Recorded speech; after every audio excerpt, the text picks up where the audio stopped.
देखिए आज हमारा जो फोकस होगा वो आइडियल ट्रांसफार्मर पर बेस्ड ऑन प्रॉब्लम डिस्कस करेंगे। एमसीक्यू एसएससी जेई एई के करस्पॉन्डिंग जितने भी स्टेट लेवल के एसएससी जेई और एई के करस्पॉन्डिंग जितने भी एग्जाम है सब कवर हो जाएंगे और बहुत केयरफुली उसको करिएगा। और कहीं डाउट हो तो आप कमेंट में ज़रूर लिखिएगा सर ये डाउट है, और हमेशा आंसर को ABCD के बजाय आप एक्सप्लेन करके उसको लिखो, जिससे मैं देखूँ तो अगर आप में मिस्टेक है तो मैं उसको करेक्ट कर सकूँ। ठीक है, चलिए स्टार्ट करते हैं।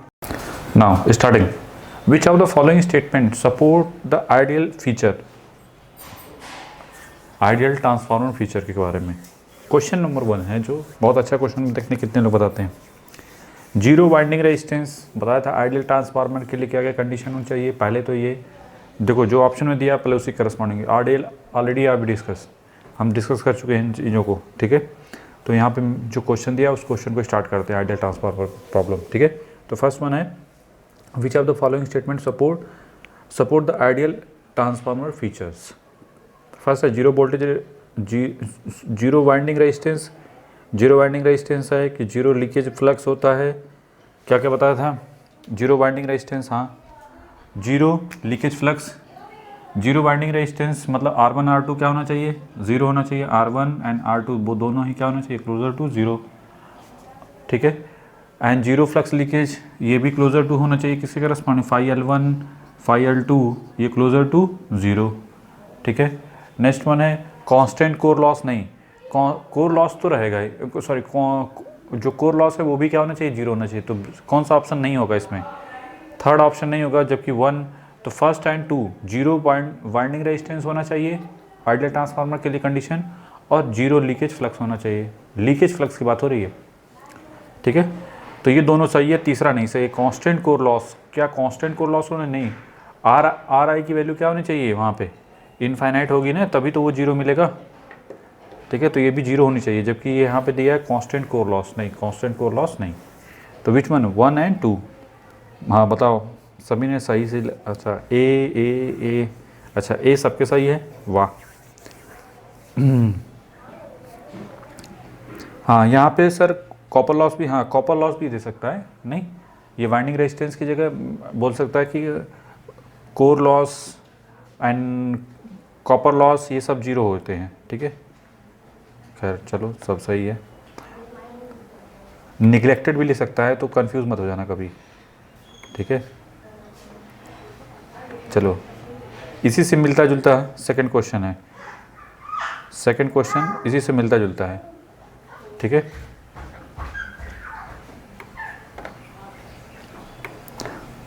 फुल एनर्जी के साथ एकदम लग जाओ एकदम।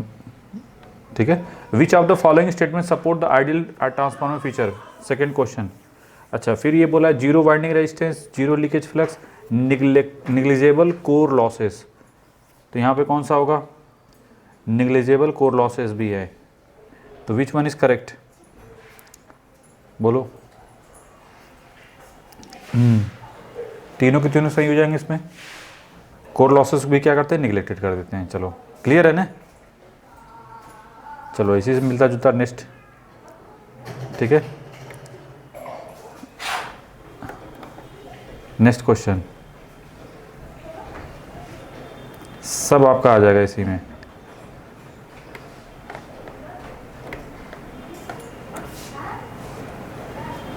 चलिए, विच of the following statement support the ideal feature? Ideal transformer feature zero winding resistance, ठीक है, constant permeability, constant core losses. हाँ अब ये बताओ, फर्स्ट तो सबको सही लग रहा है, कांस्टेंट परमेबिलिटी और constant core losses. Constant core losses का मतलब क्या है यहाँ पे? बताओ, कौन बताएगा? कांस्टेंट कोर लॉसेस का मतलब क्या है यहाँ पे?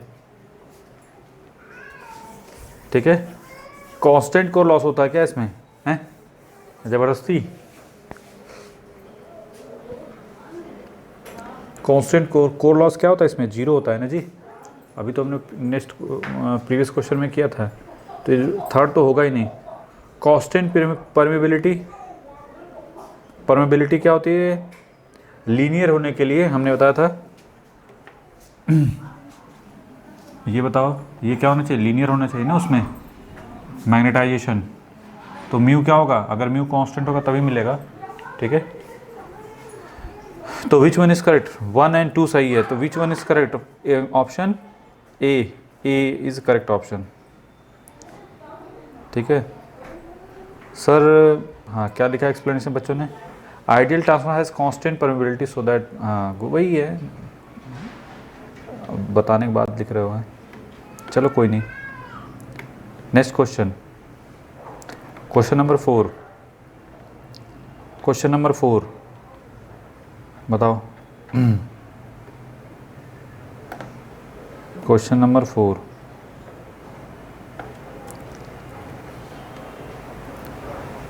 विच of the following statement support the ideal transformer feature.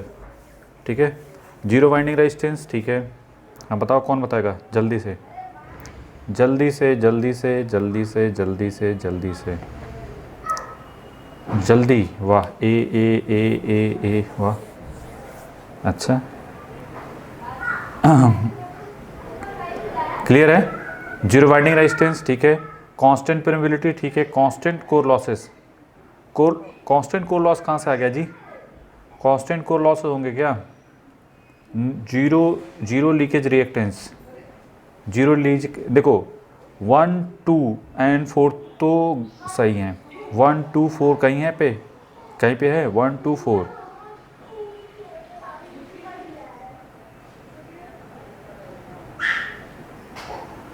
ठीक है, 1 2 4 तो सही है। अब देखो ऑप्शन में वही बोला कि ऑप्शन देखना पड़ता है कि कौन सा मोर क्लोजर है आंसर के, तो 1 2 4 सही है। अब यहाँ पे बोला constant core loss, core loss तो क्या होता है, निगलेक्टेड होता है ना, तो अगर इसमें नहीं कुछ मिल रहा है, पहले तो 1 2 4 सही है, अब 1 2 4 इसमें कहीं है नहीं है, तो 1 4 2 भी तो सही है नहीं, तो अब इसमें किस पे मोर क्लोजर टू किसके करस्पॉन्डिंग जाओगे, ए के करस्पॉन्डिंग, कांस्टेंट लॉस का मतलब यहाँ पे आप जीरो भी तो मान सकते हो, नहीं अब नहीं दिया है ऑप्शन में, तो मोर क्लोजर कौन होगा, वैसे कांस्टेंट का मतलब कुछ वैल्यू होगी, अब यहाँ पे कुछ वैल्यू का मतलब जीरो भी हो सकती है, ठीक है, तो दैट्स वाई आप कंसीडर कर सकते हो, लेकिन अगर ऑप्शन में नहीं दिया है तो अदरवाइज इसको कंसीडर नहीं करोगे, हमेशा याद रखना, ठीक है।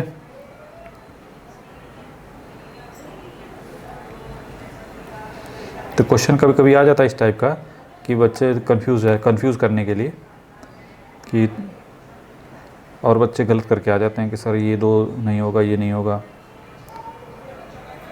ठीक है, तो इस वजह से कंफ्यूज मत हो जाना। नेक्स्ट क्वेश्चन, क्वेश्चन नंबर 5 जो भी है, the which of the following statement support the ideal feature, variable winding reactance, constant permeability, constant core losses, बताओ। पहले देखो हमेशा पहले क्वेश्चन को जब सॉल्व करो तो आप ये देखो जो आप जानते हो उसके करस्पॉन्डिंग कौन कौन सा सही है, फिर इसके बाद उसमें ऑप्शन ढूंढो, और फिर अगर ऑप्शन उस टाइप का नहीं मिलता है तो फिर जो अदर क्वेश्चन ऑप्शन है उन पे थोड़ा सा रिसर्च करो, ठीक है। जैसे यही क्वेश्चन है, क्वेश्चन नंबर 5 में विच of the following statement support the ideal transformer feature, ideal transformer feature को कौन जो है सपोर्ट कर रहा है, variable winding resistance, reactance, variable winding नहीं, वेरिएबल वाइंडिंग रिएक्टेंस नो, वो तो जीरो होता है, ठीक है, रिएक्टेंस क्या होता है, जीरो होता है, क्योंकि फाई L1 और फाई L2 को हम लोग जीरो किए थे, याद है, तो इसके करस्पॉन्डिंग ड्रॉप भी हमको क्या मिलेगा, जीरो मिलेगा, नहीं, इसी से तो जनरेट होता है लीकेज फ्लक्स, लीकेज रिएक्टेंस, तो वो क्या होगा, जीरो वाइंडिंग, अच्छा वेरिएबल वाइंडिंग रिएक्टेंस की बात कर रहे हैं, हाँ तो उसी करस्पॉन्डिंग होता है ना, तो ये तो खैर क्या होगा, नहीं ये गलत है, ठीक है। सेकेंड वन कांस्टेंट परमेबिलिटी, ये ठीक है, तो एग्जैक्ट आंसर सही कौन सा है, 2, फिर लास्ट में दिया constant core loss, constant core loss तो क्या मिलता है हमको, जीरो, ठीक है, लेकिन अब देखो हमने बोला कि second option is correct option, but answer में आपको सेकेंड कहीं नहीं है, सॉरी सेकेंड के साथ थर्ड है, सेकेंड इंडिविजुअल नहीं है बल्कि सेकेंड के साथ थर्ड भी है, तो थर्ड को आप कंसीडर कर सकते हो, तो एक चीज़ याद रखना, कंसीडर कर सकते हो, क्योंकि बोला ना constant core loss, constant core loss का मतलब जीरो को भी आप कंसीडर करके चल सकते हो, ठीक है, दैट्स वाई।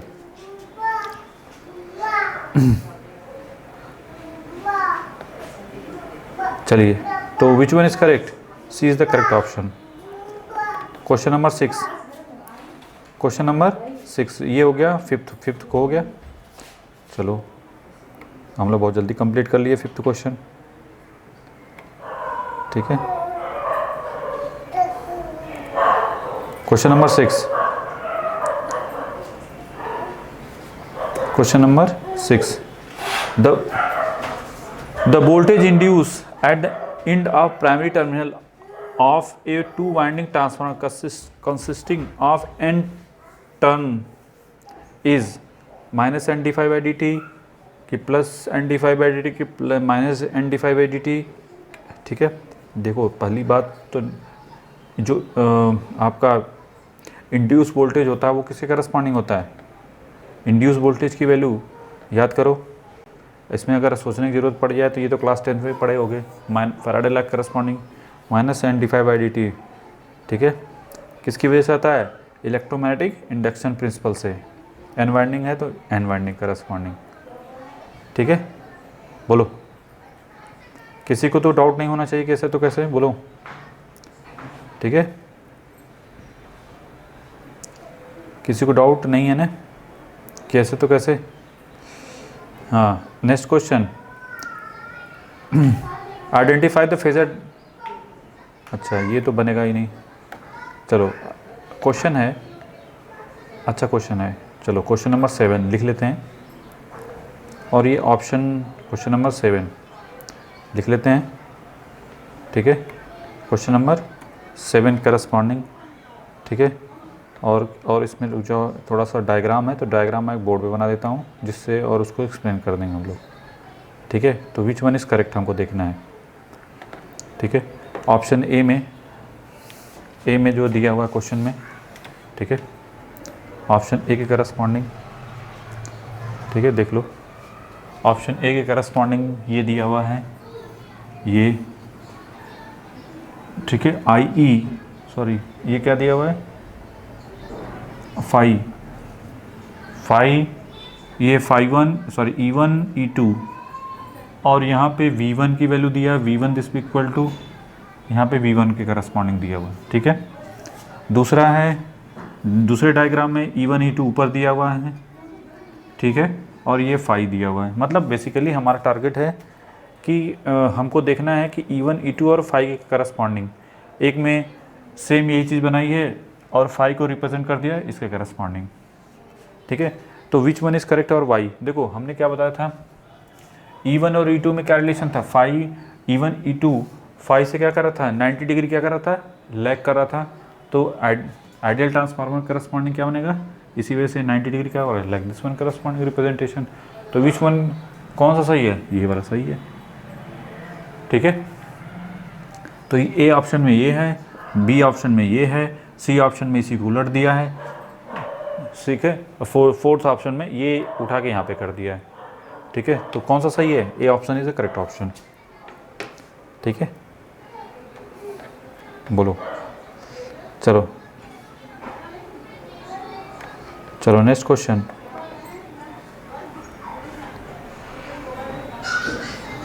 ये क्वेश्चन नंबर 7 था। अब क्वेश्चन नंबर 8 के corresponding, question number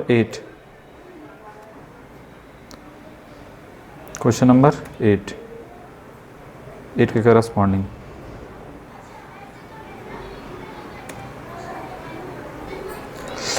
consider a two winding transformer as below.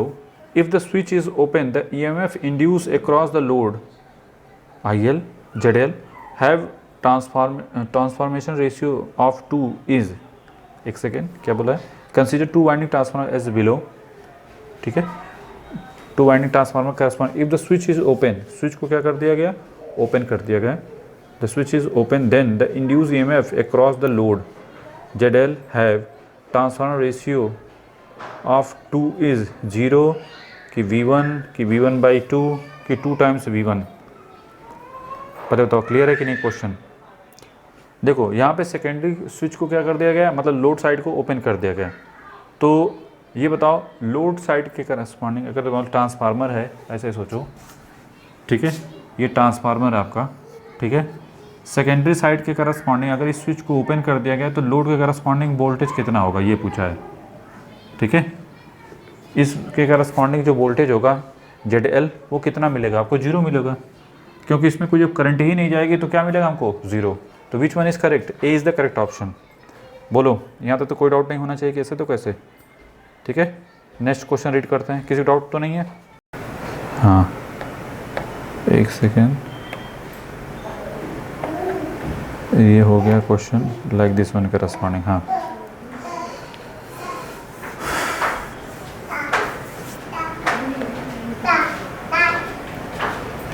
ये क्वेश्चन नंबर 9 हो गया।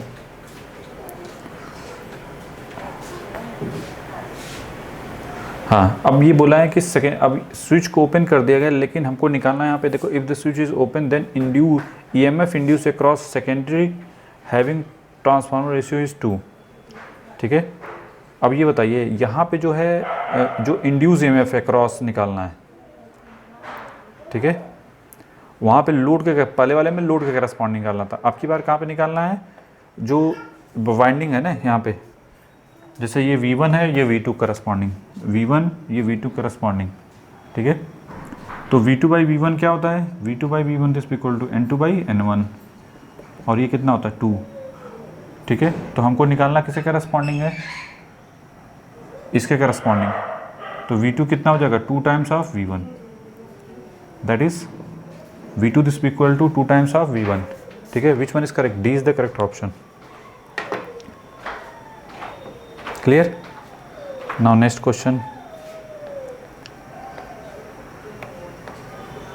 Question number 10.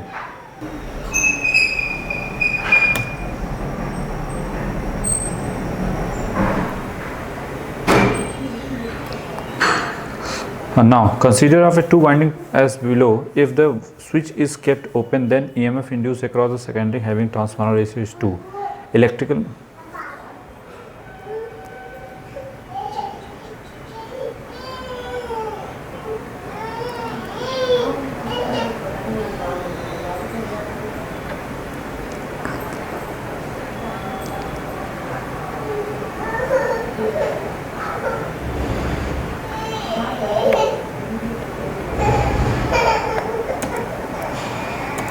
चलिए क्वेश्चन नंबर जो भी है 10, कंसीडर द टू वाइंडिंग। अब देखो क्वेश्चन करस्पॉन्डिंग हमको डायग्राम भी प्लॉट करना ही पड़ेगा पहले तो। ठीक है, ये E1, अच्छा हाँ ये सेम वही क्वेश्चन है, उसी टाइप का है, बस यहाँ पे E1, यहाँ पे E2 और यहाँ पे लोड है, यहाँ पे क्या है, दैट इज लोड, यहाँ पे स्विच S1। ठीक है, हमको consider two winding transformer is below, if the switch is kept open then the EMF induce across the secondary having transformer ratio is 2। ठीक है, तो हमको पहले तो डिटरमाइन करना है कि जो इंड्यूस EMF होगा, एक second, if switch is kept open then EMF induce across the secondary having the transformer ratio is 2। एक सेकेंड, क्वेश्चन क्या बोला है, consider two winding transformer so in below, ये है आपका। If the switch is kept open, switch को क्या कर दिया गया, ओपन कर दिया गया, like this one corresponding, then the EMF induce across secondary having transformer ratio of 2 के। ठीक है, तो सेकेंडरी करस्पॉन्डिंग क्या मिलेगा, वही same E2 this equal to किसके corresponding, 2 times of E1, same वही है, तो B is the correct option. ठीक है,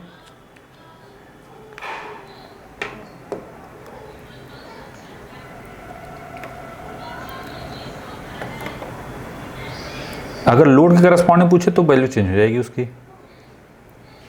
बस याद रखना। ठीक है, क्वेश्चन नंबर जो भी है, क्वेश्चन नंबर 11 है, क्या है, चलिए question, which of the following statement is true, core flux in ideal transformer remain constant, core flux independent of the load current, बताओ कौन सा सही होगा। ठीक है, बोलो, core flux in ideal transformer remain constant, सही है। Core flux independent of the load current, core flux is the independent of the load current, no, ये तो नहीं होता ना, तो विच वन इज करेक्ट, ए की बी, 1 की 2, बोलो कौन बताएगा? सही है। अच्छा क्वेश्चन नंबर नहीं डाले हैं? Question number, sir question number कौन से? क्वेश्चन नंबर के पीछे मत जाओ, कुछ होता है ना बस कमियां ढूंढे, वो बिना मतलब की कमी। ठीक है, पढ़ना लिखना नहीं है इसका मतलब। विच of the following statement is true, जो करना है उस पर ध्यान दो। दिख रहा है ना साफ, हमारा फेस देखने से कोई मतलब नहीं है, मेन है क्वेश्चन दिखना चाहिए सही। ठीक है, which of the following statement is true, core flux in ideal transformer remain constant, φm क्या होता है? कांस्टेंट होता है। Core flux is independent of the load current, क्या core flux independent of the load current होता है? नहीं। Load current के करस्पॉन्डिंग वो भी क्या होगा? चेंज होगा।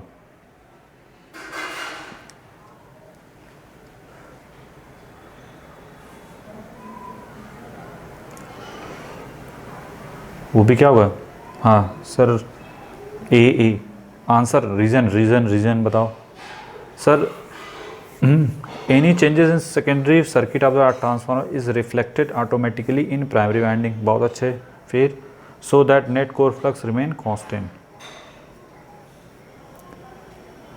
हाँ सही है। कोई नहीं समझ में आ रहा है ना बस।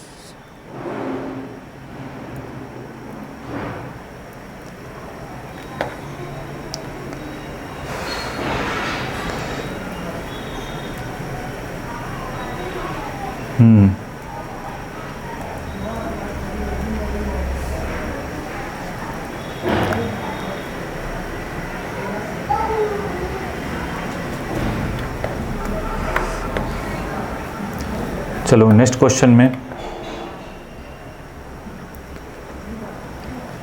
नेक्स्ट क्वेश्चन करस्पॉन्डिंग ये है आपका।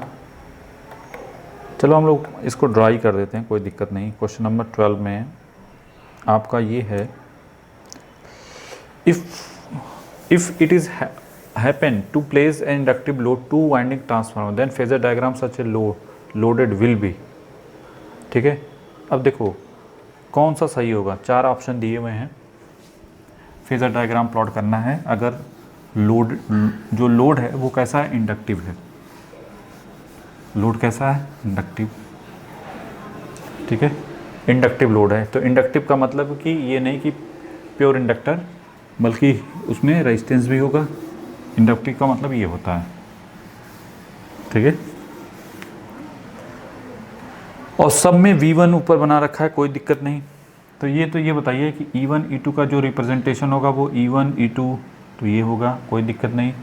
φm का भी डायरेक्शन कैसा होगा? Like this one corresponding. ठीक है, इसको क्या कर दो? स्विच को क्लोज कर दो। ठीक है, याद करो हम लोग I1 लिखते थे I0 plus I2 dash, lagging है।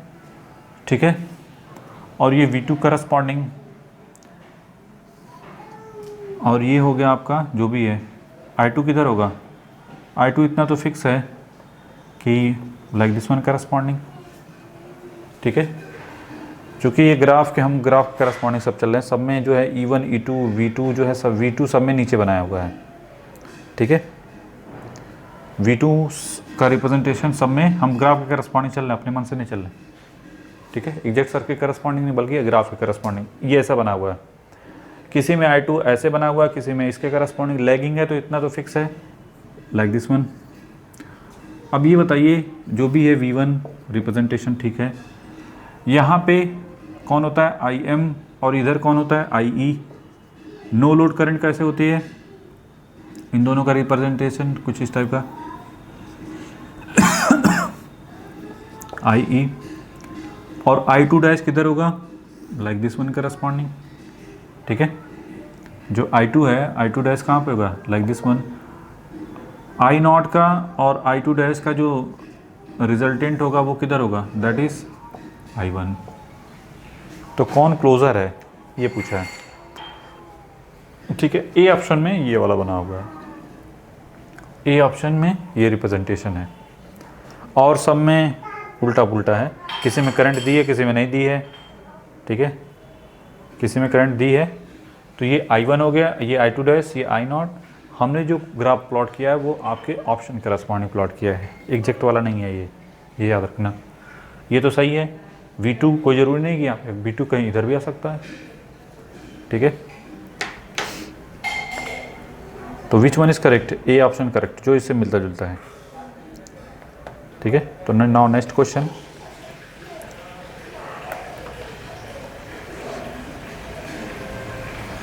ठीक है, चलो नेक्स्ट क्वेश्चन,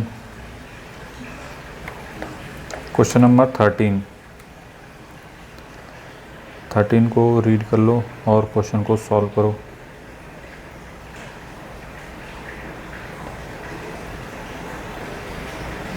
एक सेकेंड, ये कितना बड़ा हो गया जी, ऐसे कैसे? अच्छा बड़ा है question. About instantaneous power output, अब सही है।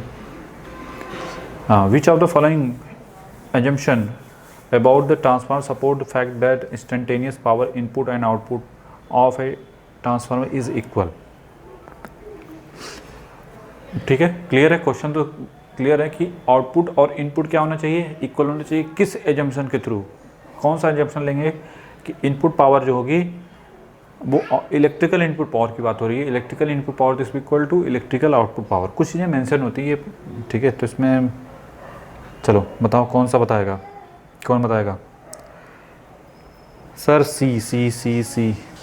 अच्छा देखो क्या क्या दिया, जीरो वाइंडिंग रेजिस्टेंस ऑप्शन। देखो जिसको जो रीजन समझ में आ रहा है वो रीजन ज़रूर कमेंट में लिखो, जो मैं रीड करके आपको बता सकूं कि आप गलत हो कि सही हो।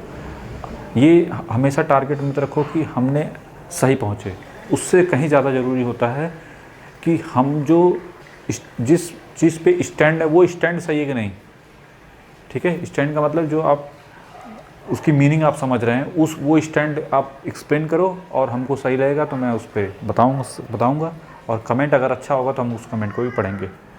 विच of the following assumption about the transformer support the fact that instantaneous power input and output of a transformer is equal? Clear है ना, इंस्टेंटेनियस पावर की बात हो रही है। फर्स्ट ऑप्शन है, ऑप्शन का मतलब पहले 1 2 3 4 दिया, zero winding resistance, zero winding resistance के करस्पॉन्डिंग, अगर जीरो वाइंडिंग रेजिस्टेंस होगा तब। दूसरा है कांस्टेंट परमेबिलिटी, तीसरा है constant core loss, zero leakage reactance, ठीक है। मतलब ये हुआ कि electrical input power is equal to input power is equal to output power तभी मिल सकता है जब इफिशिएंसी क्या 100%, नहीं आउटपुट डिवाइड बाई इनपुट बोलते हैं ना, मतलब आउटपुट प्लस लॉसेस जीरो हो जाए। अब कुल मिला जुला के चीज़ें किस पे आ गई, लॉसेस पे। तो लॉसेस जीरो कब होता है, ठीक है। पहला है जीरो वाइंडिंग रेजिस्टेंस हो तो ठीक है। अच्छा दूसरा समझ में आ रहा है, कुल मिला जुला के ये आइडियल ट्रांसफार्मर की बात हो रही है। तो आइडियल ट्रांसफार्मर बनेगा कि नहीं बनेगा? तो फर्स्ट तो सही है, जीरो वोल्टेज, तो first option. Second constant permeability, ठीक है, वो भी सही है, लीनियरिटी के लिए सही होता है, ठीक है। लॉसेस के पॉइंट ऑफ व्यू से उससे कोई मतलब नहीं होता है। खैर next one constant core loss. Next है zero leakage reactance, zero leakage reactance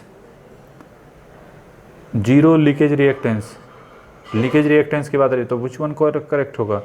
most effective answer A and 4 and 3 भी कर सकते हो। कांस्टेंट कोर लॉस का मतलब यहाँ पे जीरो से है।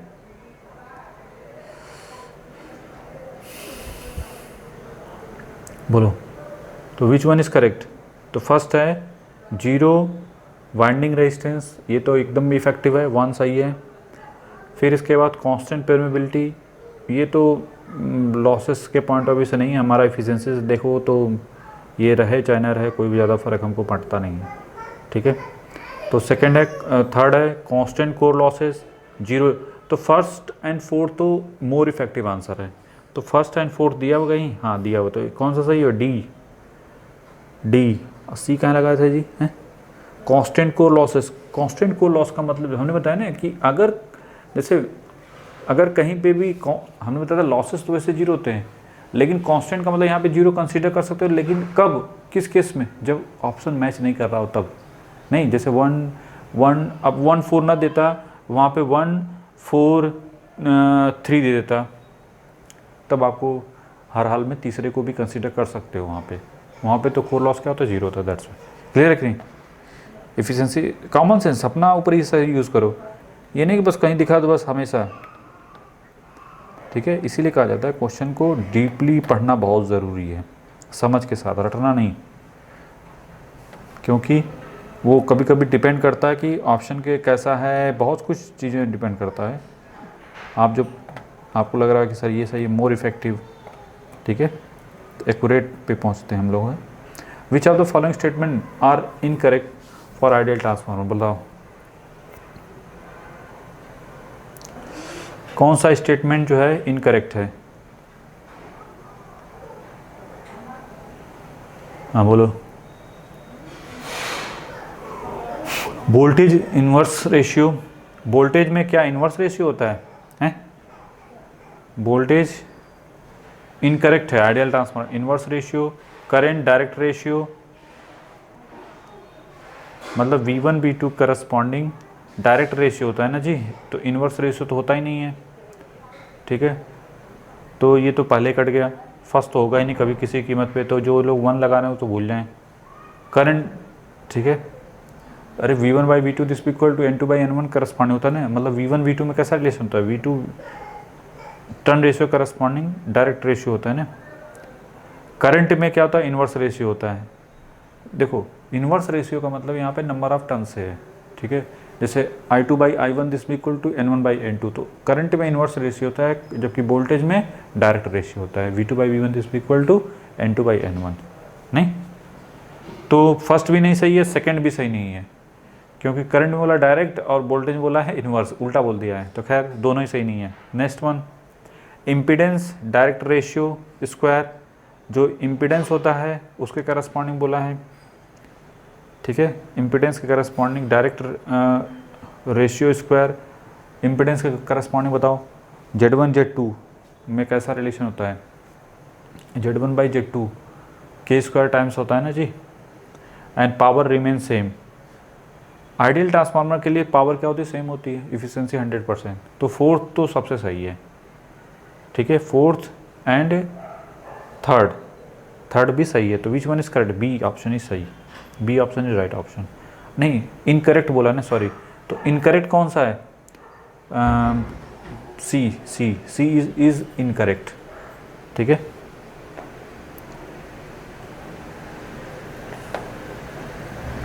सी इज इनकरेक्ट। चलिए नेक्स्ट क्वेश्चन, अच्छा क्वेश्चन है,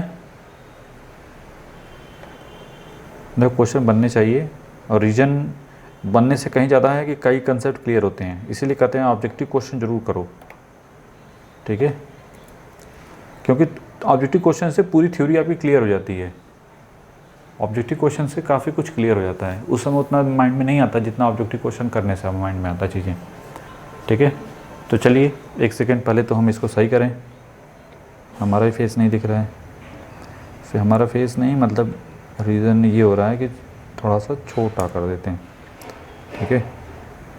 अच्छा आप बताइए, which of the following statement are correct for ideal transformer. अच्छा ये भी तो वही है जी, करेक्ट स्टेटमेंट, तो वो कौन सा सही है, 3 एंड 4th।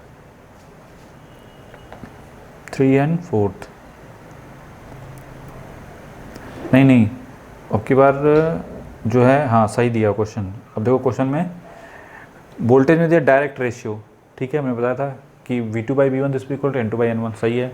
करंट में inverse ratio I2 by I1 this equal to N1 by N2 होता है, तो inverse ratio. Impedance direct square ratio सही है।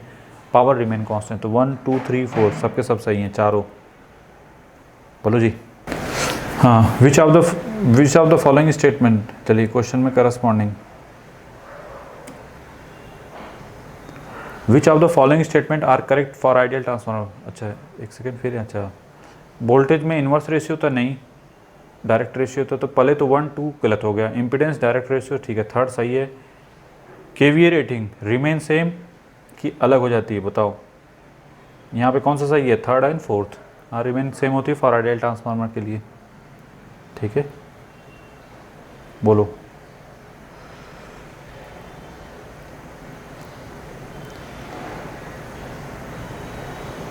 किसी को डाउट हो तो पूछो जल्दी से पहले।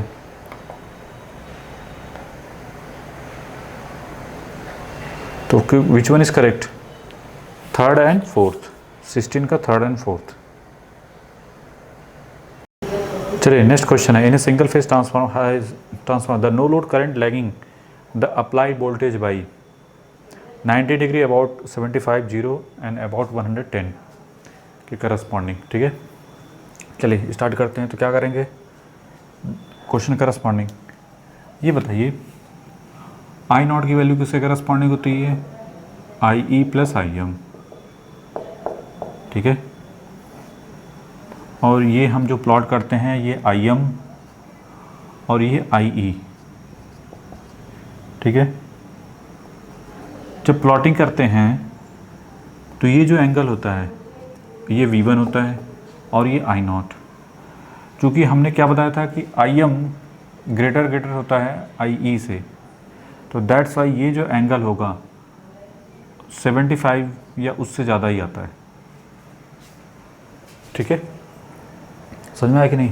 तो ये पूछा है हमको क्वेश्चन में, ये पूछा no load current. No load current क्या है? यही ना, आई नॉट की वैल्यू क्या है? That is no load current. तो V1 और आई नॉट के बीच का एंगल जो होता है दैट इज़, इस एंगल के बारे में पूछा है। अप्लाई वोल्टेज और नो लोड करंट के बीच का एंगल कितना होगा? Closer to 75, about 75। ठीक है, समझ में आया कि नहीं? अब ये नहीं कि 90 डिग्री नहीं हो, ये वैल्यू जो होती है आई ई, इसकी वैल्यू बहुत कम आती है। हमने क्वेश्चन में ऑब्जेक्टिव, जब हमने सब्जेक्टिव क्वेश्चन करा था उसमें आपने देखा भी था। ठीक है, तो which one is closer? B is the correct option. ठीक है, बी जो है वो करेक्ट ऑप्शन है। ठीक है, बोलो, किसी को डाउट हो तो पूछो जल्दी से।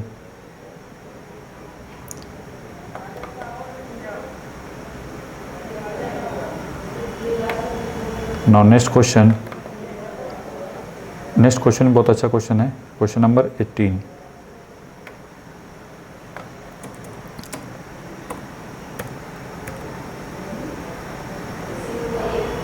क्वेश्चन नंबर 18, हाँ, ट्रांसफर है, टोटल रेजिस्टेंस कितना दिया हुआ है? 0.04 pu on its low voltage side. The resistance when refer to high voltage side would be, कितना होगा? यहाँ पे देखो, याद रखो ये कौन सी वैल्यू है? ये PU वैल्यू है।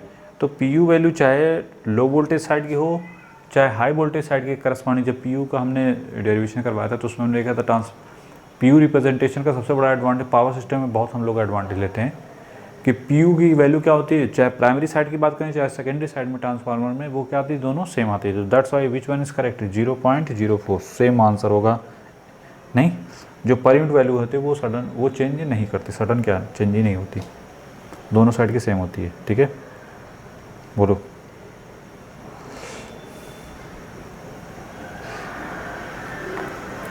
अच्छे क्वेश्चन थे, बोलो, किसी को डाउट हो तो पूछो जल्दी से।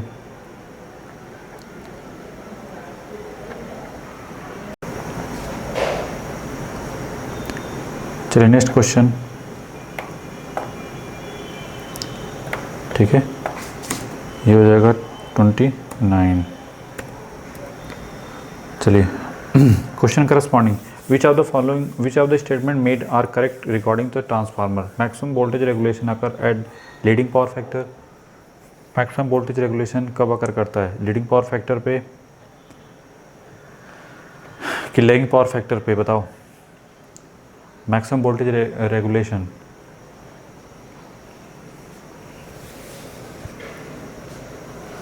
फिर नेक्स्ट है maximum voltage regulation occur when power factor angle and impedance angle are से, एक second, the maximum voltage regulation, ठीक है, of occurs when load power factor angle and impedance angle of the leakage impedance are same.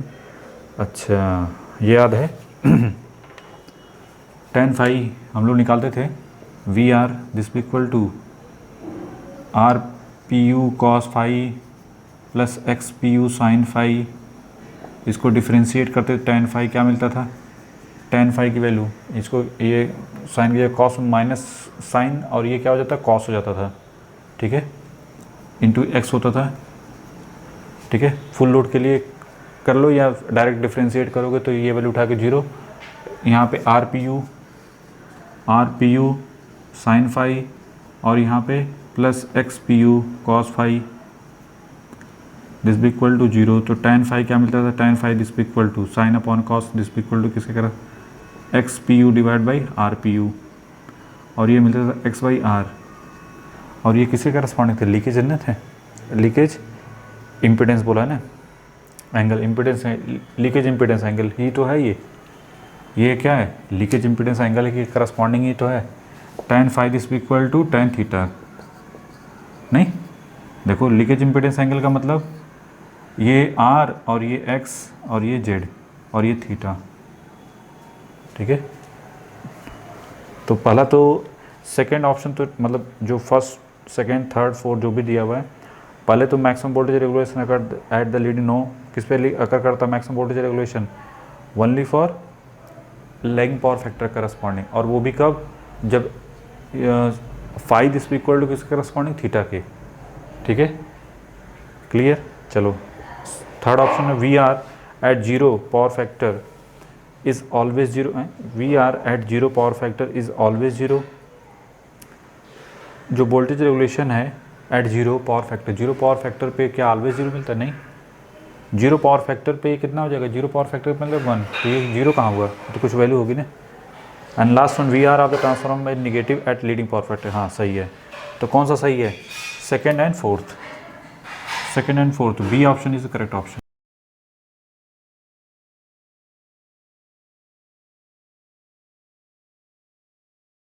Next question, question number 20, ठीक है। हमको देगा which of the statement made are incorrect regarding transformer, transformer के regarding कौन सा statement incorrect है, ठीक है, इनकरेक्ट स्टेटमेंट बताओ कौन सा इनकरेक्ट होगा, बता सकते हैं। पहले तो रीड करो क्वेश्चन पूरा, अच्छा अब आ गया, ठीक है, पूरा complete question. Which of the following, हाँ तो विच ऑफ द फॉलोइंग कौन सा इनकरेक्ट है। पहला है मैक्सिमम वोल्टेज रेगुलेशन अगर एट लीडिंग पावर फैक्टर, नहीं, मैक्सिमम वोल्टेज रेगुलेशन क्या लीडिंग पावर फैक्टर पर अगर करता है,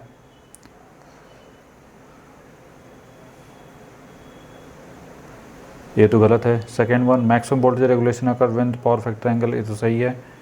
इनकरेक्ट पूछा है ना, हाँ इनकरेक्ट, तो फर्स्ट सही है, अकर किस पे करता है, लैगिंग पावर फैक्टर पे, तो ये गलत है ना, सॉरी ये कोई पूछ मुझे कौन सा स्टेटमेंट रिगार्डिंग टू इनकरेक्ट है ना, तो इनकरेक्ट कौन सा है, फर्स्ट वी आर 0, तो 1 है first and third, first and third, तो कौन सा ऑप्शन सही है, सी इज़ द करेक्ट ऑप्शन, ठीक है क्या जी, सही है ना जी। चलिए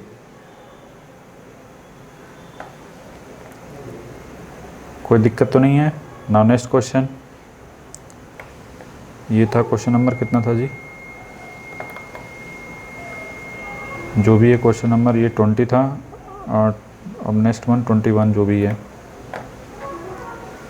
तो इसका कौन सा हो गया, सी ऑप्शन 21। क्वेश्चन नंबर 21, हाँ बताइए, which of the following mention losses occur in transformer, कौन कौन से लॉसेस जो है अकर करते हैं, mainly mention in occurs in transformer, हाँ मेंशन कौन कौन से करते हैं, बताओ कौन कौन सा होता है, कौन बताएगा। Hysteresis loss, eddy current loss, dielectric loss तो होता ही है।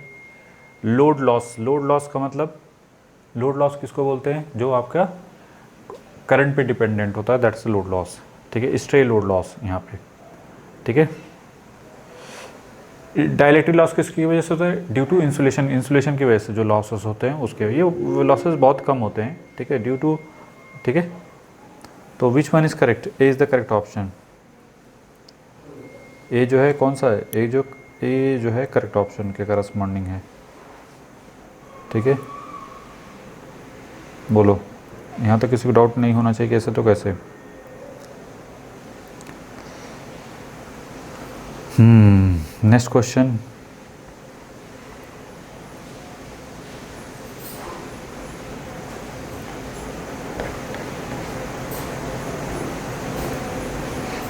ये हो गया लॉसेस करस्पॉन्डिंग। एक सेकंड, कहाँ गया क्वेश्चन जी?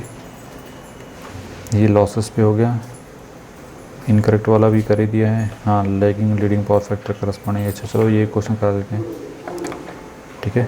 म्यूचुअल फ्लक्स, चलिए क्वेश्चन नंबर 22, क्वेश्चन नंबर 22 बताइए। Mutual flux at lagging load and it is leading power factor corresponding. Mutual flux के करस्पॉन्डिंग हमको बताना है, ठीक है। म्यूचुअल फ्लक्स फॉल करता है, अगर लैगिंग पावर फैक्टर हो तो म्यूचुअल फ्लक्स क्या होता है? डिक्रीज़ करता है। हमने बताया था स्लाइटली डिक्रीमेंट होता है, ठीक है। तो डिक्रीजेस करेगा, इतना तो फिक्स है। तो ए और सी में तो इन दोनों में से होंगे कोई, ठीक है, क्योंकि दोनों में डिक्रीमेंट है। बी वाला पार्ट तो नहीं होगा। फिर करा एंड इट डैश के बाद at the leading power factor, और power factor leading power factor में वो क्या करता है? इंक्रीज़ करता है। बताया भी था कि लीडिंग पावर फैक्टर करस्पॉन्डिंग, हमने इसको तो बाकायदे करवाया था एक क्वेश्चन में और डिटेलिंग में कि पावर फैक्टर स्लाइटली डिक्रीमेंट होता है। अगर लीडिंग पावर फैक्टर है तो इंक्रीमेंट होता है, फाइव में स्लाइटली बहुत हल्का सा इंक्रीमेंट होता है, और लैगिंग पावर फैक्टर तो वहाँ पे क्या होता है? स्लाइटली डिक्रीमेंट होता है। ये करवा रखा है क्वेश्चन। तो which one is correct? A is the correct option. मुझे नहीं लगता इसको बताने की ज़रूरत है ज़्यादा, नहीं तो फिर वही डिटेल में बताना पड़ेगा, ठीक है। हमने बाकायदे इस पर ग्राफ रॉप बनवा के फेज़र डायग्राम से करवाया था, फेज़र डायग्राम वाला, ठीक है। जिसको डाउट होगा वो अपना देख लेगा वहाँ पे। 23, ठीक है। हाँ, it is possible the attain maximum efficiency at transformer when the core loss are equal to rated full load copper loss. बताओ कौन सा होगा? Which one is correct? Which statement is correct statement? Core loss are equal to rated full load copper loss. बताया था core loss P I this equal to full load copper loss होता है for maximum efficiency के लिए, ठीक है। नहीं, फिर नेक्स्ट है core loss more no more और से कोई मतलब नहीं है। Full core loss and full load copper loss are constant, no नहीं, और डी भी नहीं है। तो which one is correct? Clear?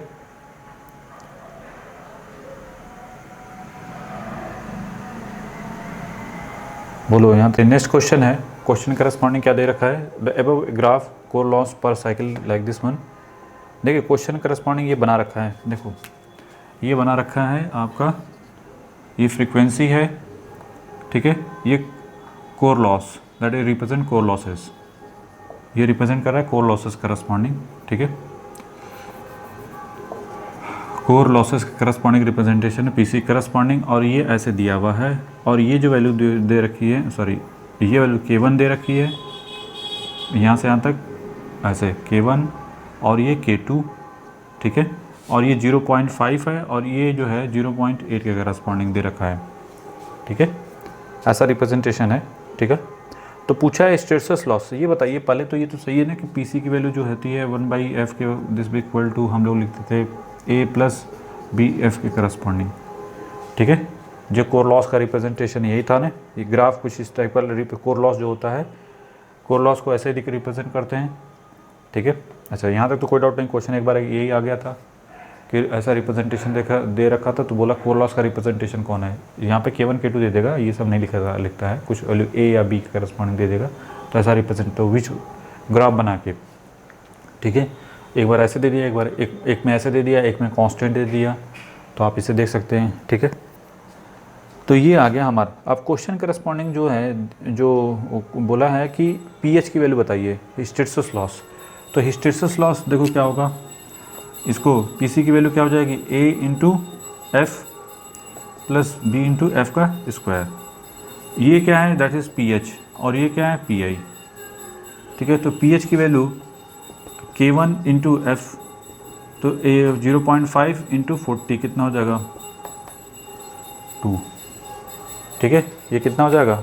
40 × 5, तो सॉरी 20 वाट के करस्पॉन्डिंग, ठीक है। तो पहला ऑप्शन कौन सा हो गया? 20 वाट। क्लियर है कि नहीं? एक्सप्लेनेशन सही है। और इसी तरीके से इसी में सेकंड क्वेश्चन है, सेम ऑप्शन बस चेंज हो जाएगा। ऑप्शन का मतलब है कि ये जो है नेक्स्ट क्वेश्चन आप कर सकते हो इसी को 20 जो भी है 24 की जगह 25, ठीक है। ऑप्शन में यहाँ पे बस यहाँ पे 15 लिख दो, 1 और यहाँ पे 5, ठीक है। बाकी कुछ चेंज करने की ज़रूरत नहीं है, ठीक है। तो अब उसमें पूछा है कि एक सेकेंड, उसमें एडी करंट लॉस पूछा है, वो भी चेंज करना पड़ेगा। वहाँ पे फ्रॉम एबव फिगर 58 के करस्पॉन्डिंग ही हमको पूछा है कि एडी करंट लॉस क्या होगा, ठीक है। यहाँ पे एडी करंट लॉस की वैल्यू क्या होगी, ठीक है। तो एडी करंट लॉस जो होगा वो बताओ अपने से, बस कुछ नहीं, क्या करना है, मल्टीप्लिकेशन कर दो। नहीं, यहाँ पे जो हो जाएगा मल्टीप्लिकेशन करोगे इस स्लोप से, पीई कितना होगा, पीई की वैल्यू किसके corresponding, PE this be equal to B into F का स्क्वायर। K2 कितना है 0.8, नहीं इसको निकालना पड़ेगा। 0.8 यहाँ से यहाँ तक है ना, ये K2 दिया हुआ है, तो 0.8 माइनस 5 कितना हो जाएगा 0.3 इंटू एफ का स्क्वायर 40 का स्क्वायर, तो ये होगा 16 इंटू 0.3, ये हो जाएगा 3 इंटू 5 कितना होगा जी, बीटा की वैल्यू कितनी है 0.3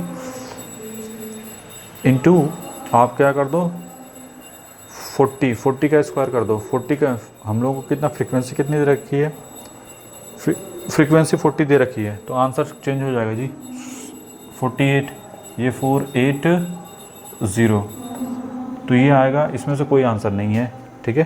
तो नन ऑफ दिस कर दोगे, तो लास्ट में लिख दो नन ऑफ दिस, ख़त्म कहानी, ठीक है। नन ऑफ दिस कोई कर दो, नन, या जो भी आंसर है कितना है 480 वाट। तो इसके अनुसार से कौन सा ऑप्शन हो गया, सी इज़ द करेक्ट ऑप्शन। समझ में कि नहीं। यहाँ पे जो स्लोप है ना, देखो पहले हमको K2 की वैल्यू निकालनी है, यहाँ से यहाँ तक दे रखी है, हमको ये वाली वैल्यू चाहिए, ठीक है। तो उसके करस्पॉन्डिंग वाली जो वैल्यू होगी, ठीक है। लास्ट ऑप्शन है, क्लियर है कि नहीं, यहाँ तो कोई डाउट नहीं होना चाहिए कि ऐसे तो कैसे। चलो नेक्स्ट क्वेश्चन है, लास्ट क्वेश्चन, ठीक है, कंप्लीट करके ख़त्म करते हैं आज, ठीक है। क्वेश्चन नंबर 26 के करस्पॉन्डिंग बताओ, विच one is correct. Efficiency of a transformer can be calculated accurately from. Efficiency किससे हम कैलकुलेट करते हैं, सबसे मोस्ट इंपॉर्टेंट, सबसे ओपन सर्किट टेस्ट और शॉर्ट सर्किट टेस्ट की हेल्प से। तो which one is correct, A is the correct option. तो आज के लिए बस इतना ही। आज हम लोगों ने जो डिस्कस किया आइडियल ट्रांसफार्मर और कुछ एफिशिएंसी और वोल्टेज रेगुलेशन पर बेस्ड ऑन प्रॉब्लम, ठीक है। तो आज के लिए बस इतना ही, ठीक है। नेक्स्ट क्लास में मिलते हैं हम लोग।